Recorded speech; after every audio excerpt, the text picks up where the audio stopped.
To take a look at the stresses that are acting on our shape, it really is a good idea to take everything apart and look at each stress one by one, and I can't encourage this enough anytime you have combined loading.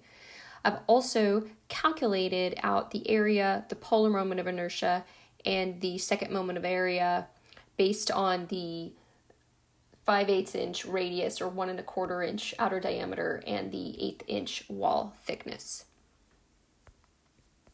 So if we jump straight to the axial load, that's pretty straightforward. We're going to have the force Fy coming down, and you should see that you have a constant stress, sigma y, that acts all the way around. So the stress at A is just going to be our P over A, and the value is listed there as 1.485 KSI. Next, I chose to look at the m sub x, which is the moment about the x-axis, and that's going to cause a compressive normal stress at A. It's going to push at A, and it's going to pull 180 degrees around the circle from point A. But then all along the perpendicular axis, along the x-axis, you're not going to have any stress. Now, the way I've drawn the stress distribution there just shows it along the z-axis. It should go along the entire circular perimeter, but it's just harder to see that way. And what we're really concerned about is the stress right at A, which is going to be our sigma max, or MC over I. And so if we put in the values for m of x, C being our radius, our 5/8 of an inch, and then the I value, we're going to get back out a stress around 31.5 KSI. When we move on and look at the moment about the z-axis, that's going to cause a peak compressive force along the x-axis above and to the right of point A, and of course 180 degrees from that we'd have a peak compressive. Now I went ahead here and trying to let you visualize how the stress does actually flow around the whole curved circle. You get almost a Pac-Man parabolic shape, and so that could be a little more confusing. So I just want you to sort of stare at that and check it out. But the key thing that we see is all along the z-axis, we have zero stress.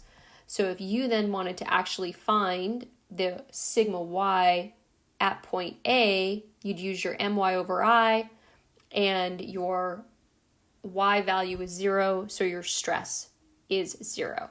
Take some time and look at both of those stress distributions for both moments. When we look at the stress distribution for the transverse shear, the F of x force, we know that's going to be parabolic, and it's going to be 0 right where F of x hits at what would be the top and bottom for that loading, and max at point A along the neutral axis. Using our FQ over IT, or VQ over IT equation, we actually have to find Q. Q for a half circle, Q max, can be estimated as 2/3 R. We have to do R outer minus R inner. And so we can actually find our Q value. And as we solve this, we're actually using the thickness is going to be 2 times the wall thickness, so 1/4 inch. Throw those numbers in, you see we get back out just less than 1 KSI, about 0.85. And that shear stress we're calling tau YX. It acts on a face that the y-axis is coming out on, or it acts on a face that the y-axis is perpendicular to. Same thing, and it points in the x direction, so that's a tau yx. We still have our torsion to look at, so let's jump to that. With the torsion, we know we'll have a constant torsional stress, the tau max, all around the outer perimeter, and it goes in the direction that the moment is going. So at point A, it points in the positive x direction.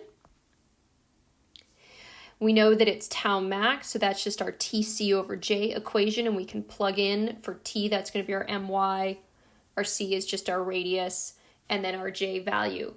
If we plug all of that in, we're going to get back out a tau max of about 9 KSI, and that also is acting in the tau YX direction.